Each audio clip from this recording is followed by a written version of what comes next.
എന്റെ പ്രിയ സുഹൃത്തുക്കളെ, ഫോറെവർ ഉഷ എന്ന ചാനലിലേക്ക് നിങ്ങൾക്കെല്ലാവർക്കും സുസ്വാഗതം.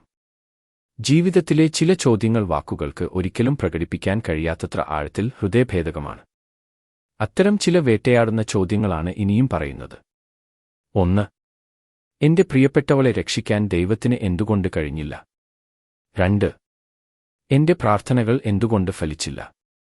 3. ഞാൻ ഇത്രയധികം സ്നേഹിച്ചവളെ ജീവിച്ചു കൊതി തീരും മുൻപേ എന്തുകൊണ്ടാണ് ദൈവം ഇത്ര വേഗം തിരിച്ചു വിളിച്ചത്? ഇവയെല്ലാം വെറും ചോദ്യങ്ങളല്ല, നഷ്ടത്തിൽ തകർന്നതും തുടർന്നുള്ള നിശബ്ദതയിൽ അർത്ഥം തേടുന്നതുമായ തകർന്ന ഹൃദയത്തിൽ നിന്നുള്ള നിലവിളികളാണ്.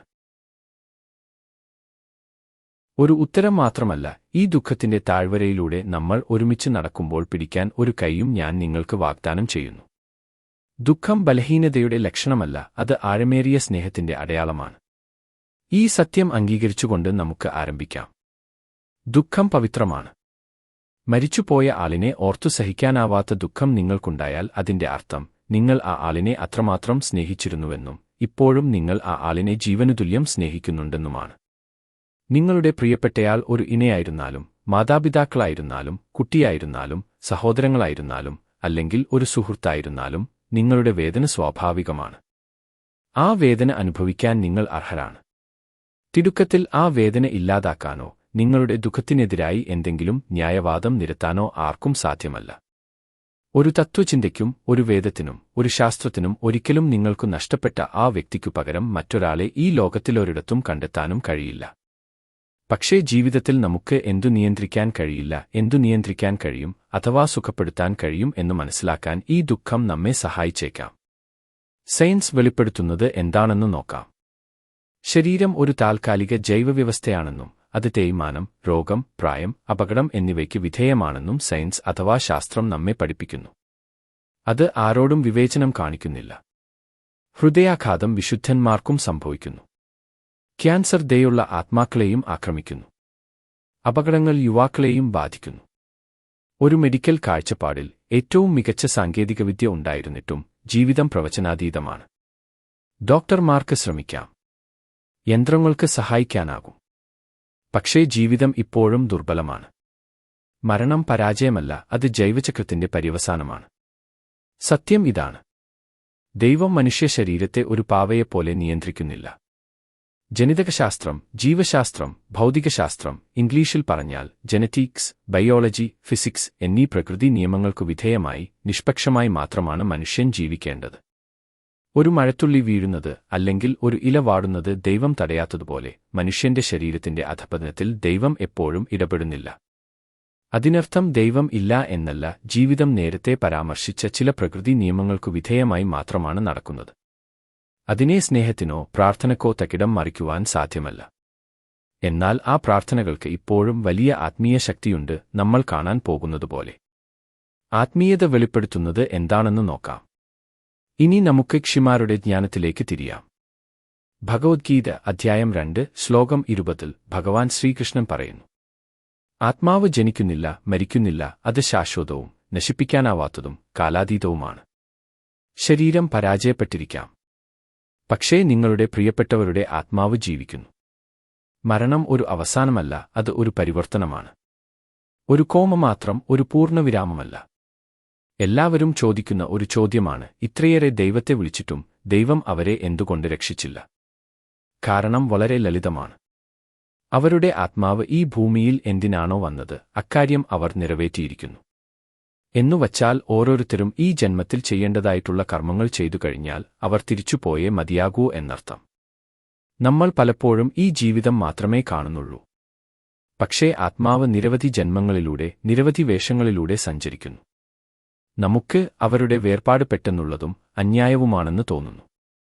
എന്നാൽ നിത്യമായ ആത്മാവിനെ സംബന്ധിച്ചിടത്തോളം ശരീരത്തിന്റെ വേർപാട് എന്നത് പെട്ടെന്നുള്ളതോ അന്യായമോ അല്ല. അത് സമയബന്ധിതവും ഉദ്ദേശ്യപൂർണവുമാണ്.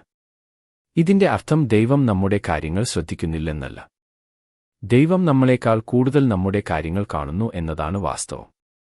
കർമ്മബന്ധം എന്താണെന്ന് കൂടി പരിശോധിക്കാം. ഹിന്ദുവേദങ്ങൾ പ്രകാരം കർമ്മം കാരണത്തിന്റെയും ഫലത്തിന്റെയും അദൃശ്യ നിയമമാണ്. കർമ്മം ക്രൂരതയല്ല, കർമ്മം നീതിയാണ്. ഈ ജീവിതത്തിൽ മാത്രമല്ല, ജീവിതങ്ങളിലുടനീളം. ചിലപ്പോൾ സന്യാസിമാർ പോലും കഷ്ടപ്പെടുന്നു. ചിലപ്പോൾ നിരപരാധികൾ നേരത്തെ പോകും. എന്തുകൊണ്ട്? കാരണം ജീവിതം ഒരു കോടതിമുറിയല്ല, അതൊരു വിദ്യാലയമാണ്. ആനന്ദം ശേഖരിക്കാനല്ല നമ്മൾ ഇവിടെയുള്ളത്, പരിണമിക്കാനും ഉണർവോടെ ലക്ഷ്യത്തിലെത്താനും വേണ്ടി മാത്രമാണ്. നിങ്ങളുടെ പ്രിയപ്പെട്ടവളുടെ ആത്മാവിന് നിങ്ങളുടെ ധാരണയ്ക്ക് അപ്പുറമുള്ള ഒരു വിധി ഉണ്ടായിരുന്നു. അവൾക്കൊരു കടം ഉണ്ടായിരുന്നതു തീർന്നിരിക്കാം.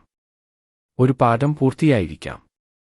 ഒരു യാത്ര പൂർണ്ണ വൃത്തത്തിൽ എത്തിയിരിക്കാം. അതായിരിക്കാം ഇത്ര പെട്ടെന്ന് അവൾ തിരിച്ചു പോകാൻ കാരണം, മനസ്സില്ലാമനസ്സോടാണെങ്കിൽ പോലും. പക്ഷേ നിങ്ങളുടെ വേദനയോ? അതെ, നിങ്ങളുടെ പ്രിയപ്പെട്ടവളുടെ ആത്മാവ് മുന്നോട്ട് നീങ്ങിയിരിക്കാം. അതു നിങ്ങൾക്ക് തീർച്ചയായും ശൂന്യത സൃഷ്ടിച്ചിരിക്കാം. ആ ശൂന്യത ഇല്ലാതാക്കാനും അത്ര എളുപ്പമല്ല. പക്ഷേ ഇപ്പോൾ ഇതാണ് നിങ്ങളുടെ വഴി. ഈ ദുഃഖത്തിലൂടെ നിങ്ങൾ വളർന്നേ മതിയാകൂ. നിങ്ങളുടെ പ്രിയപ്പെട്ടവളെക്കുറിച്ചുള്ള ഓർമ്മകളുമായുള്ള ഇനിയുള്ള ജീവിതം നിങ്ങളെ കൂടുതൽ മൃദുവും സ്നേഹമുള്ളവനും സഹിഷ്ണുതയുള്ളവനും ആക്കി തീർക്കും. നിങ്ങളുടെ ജീവിത പങ്കാളിയുടെ ഓർമ്മകളെ ഒരു ഭാരമായിട്ടല്ല, മറിച്ച് ഒരു പ്രകാശമായി വഹിക്കുക. ദൈവം അവളുടെ ശരീരത്തെ രക്ഷിച്ചിട്ടുണ്ടാകില്ല, പക്ഷേ ദൈവത്തിന് ഇപ്പോഴും നിങ്ങളുടെ ആത്മാവിനെ നിരാശയിൽ നിന്ന് രക്ഷിക്കാൻ കഴിയും. ദുഃഖം വെറും മറികടക്കാൻ ഉള്ള ഒന്നല്ല, അത് കൂടെ നടക്കാനും സ്വയം രൂപാന്തരപ്പെടുത്താനും ഒരു ദിവസം അതേ വേദനയുടെ കുഴിയിൽ വീഴുന്ന മറ്റുള്ളവരെ ആശ്വസിപ്പിക്കാൻ ഉപയോഗിക്കാനും കൂടി ഉള്ള ഒന്നാണ്. കരച്ചിലിൽ നിന്ന് ബന്ധത്തിലേക്ക്. വാസ്തവമാണ്. നിങ്ങൾക്ക് ഇനി അവളെ ആ രൂപത്തിലും ഭാവത്തിലും ഈ ഭൂമിയിൽ ഒരിക്കലും കാണാൻ കഴിഞ്ഞേക്കില്ല, പക്ഷേ നിങ്ങൾക്ക് അവളുടെ സാന്നിധ്യം അനുഭവിക്കാൻ കഴിയും. സ്നേഹം ഒരിക്കലും മരിക്കില്ലെന്ന് ആത്മീയത നമ്മെ പഠിപ്പിക്കുന്നു. രണ്ട് ആത്മാക്കൾ തമ്മിലുള്ള ബന്ധം കാലത്തിനപ്പുറമാണ്. അവരുടെ സാന്നിധ്യം ഇപ്പോൾ നിശബ്ദമായിരിക്കാം, കാറ്റിൽ ഒരു പൂവിന്റെ സുഗന്ധം പോലെ, നിങ്ങളുടെ സ്വപ്നങ്ങളിൽ ഒരു മന്ത്രിക്കൽ പോലെ, പ്രാർത്ഥനയ്ക്കിടെ നിങ്ങളുടെ ഹൃദയത്തിലെ ഊഷ്മളത പോലെ. നിങ്ങൾ അവളോട് സംസാരിക്കുന്നത് നിർത്തേണ്ടതില്ല. നിങ്ങൾ വ്യത്യസ്തമായി അവളെ കേൾക്കാൻ പഠിക്കേണ്ടതുണ്ട്. അത്രമാത്രം. നഷ്ടത്തിന്റെ അർത്ഥം കണ്ടെത്താനുള്ള മാർഗം. ഓസ്ട്രിയൻ മനോരോഗ വിദഗ്ധനായ വിക്ടർ ഫ്രാങ്ക്ൽ പറഞ്ഞു. കഷ്ടതയുടെ അർത്ഥം കണ്ടെത്തുന്ന നിമിഷം മുതൽ കഷ്ടപ്പാട് അവസാനിക്കുന്നു. നിങ്ങളുടെ നഷ്ടത്തിന് നിങ്ങൾ എന്ത് അർത്ഥമാണ് നൽകുന്നത്? അത് നിങ്ങളെ കൈപ്പേറിയതാക്കാൻ നിങ്ങൾ അനുവദിക്കുമോ, അതോ അത് നിങ്ങളെ കൂടുതൽ ധൈര്യശാലിയും ദയുള്ളവനും കൂടുതൽ ബോധവാനും ആക്കുമോ? നിങ്ങളുടെ പ്രിയപ്പെട്ടവൾ നിങ്ങളുടെ ജീവിതം ദുഃഖത്തിൽ മരവിക്കാൻ ആഗ്രഹിക്കുന്നില്ല. നിങ്ങൾ ഒരു നിഴലായിട്ടല്ല, മറിച്ച് ഒരു പ്രകാശവാഹകനായി ജീവിക്കണമെന്ന് അവൾ തീർച്ചയായും ആഗ്രഹിക്കുന്നു. നിങ്ങളുടെ വേദന നിങ്ങളെ ഒരു വിശാല ഹൃദയൻ ആക്കട്ടെ. നിങ്ങളുടെ കണ്ണുനീർ നിങ്ങളെ ശുദ്ധീകരിക്കട്ടെ. വേദനയോടെ മാത്രമല്ല, സമാധാനത്തോടെയും അവളുടെ ഓർമ്മകൾ വഹിക്കാൻ നിങ്ങളുടെ ഹൃദയം വിശാലമാകട്ടെ. പ്രിയ സുഹൃത്തേ, എന്റെ പ്രിയപ്പെട്ടവളെ രക്ഷിക്കാൻ ദൈവത്തിന് കഴിയാഞ്ഞത് എന്തുകൊണ്ട് എന്ന് നിങ്ങൾ ഇപ്പോഴും ചോദിക്കുന്നുണ്ടെങ്കിൽ, അതിന്റെ കാരണം ഇതാണ്. അവളെ ഇവിടെ ദുർബലമായ ഒരു ശരീരത്തിൽ ഓരോ നിമിഷവും അതിവേദന അനുഭവിച്ചുകൊണ്ട് നിലനിർത്താൻ ദൈവം ആഗ്രഹിക്കുന്നില്ല, മറിച്ച് അവളുടെ ആത്മാവിനെ വെളിച്ചത്തിലേക്ക്, സമാധാനത്തിലേക്ക്, നിത്യതയിലേക്ക് കൊണ്ടുപോകാനായിരുന്നു അദ്ദേഹത്തിന്റെ തീരുമാനം. ഇപ്പോൾ ദൈവം നിങ്ങളെ രക്ഷിക്കാൻ ആഗ്രഹിക്കുന്നു. കയ്പിൽ നിന്ന്, അർത്ഥശൂന്യതയിൽ നിന്ന്, ഒറ്റയ്ക്കാണെന്ന മിഥ്യാധാരണയിൽ നിന്ന്. പ്രിയ സുഹൃത്തേ, വിശ്വസിക്കൂ, നിങ്ങൾ ഒറ്റയ്ക്കല്ല. നിങ്ങളുടെ പ്രിയപ്പെട്ടവൾ നിങ്ങൾക്കു നഷ്ടപ്പെട്ടിട്ടില്ല. അവളുടെ ആത്മാവിന്റെ സാന്നിധ്യം സദാ നിങ്ങളോടൊപ്പം ഈ ജന്മത്തിൽ മാത്രമല്ല, നിങ്ങളുടെ മരണശേഷം പോലും ഉണ്ടായിരിക്കും. വരാൻ പോകുന്ന ഓരോ പുനർജന്മങ്ങളിലും നിങ്ങളുടെ ആത്മാക്കൾ ഒരു രീതിയിലല്ലെങ്കിൽ മറ്റൊരു രീതിയിൽ ഒന്നിച്ചു ജീവിച്ചുകൊണ്ടേയിരിക്കും. ഭാര്യാഭർത്താക്കന്മാരായോ, സഹോദരങ്ങളായോ, കൂട്ടുകാരായോ, ബന്ധുക്കളായോ, അയൽവാസികളായോ, അങ്ങനെ ഏതെങ്കിലും രീതിയിൽ. കാരണം നിഷ്കളങ്ക സ്നേഹം ഒരിക്കലും മരിക്കുന്നില്ല. ഗരുഡപുരാണത്തിന്റെ പ്രേതകാണ്ഡത്തിൽ 4-ാം അധ്യായത്തിൽ പല ജന്മങ്ങളിലൂടെയുള്ള ആത്മാക്കളുടെ തുടർച്ചയായ ബന്ധത്തെപ്പറ്റി പറയുന്നുണ്ട്. സമയവും സാഹചര്യവും ഉള്ളവർ വായിച്ചു നോക്കുക. ഈ വീഡിയോ കണ്ട നിങ്ങൾക്കെല്ലാവർക്കും എന്റെ നന്ദി, നമസ്കാരം.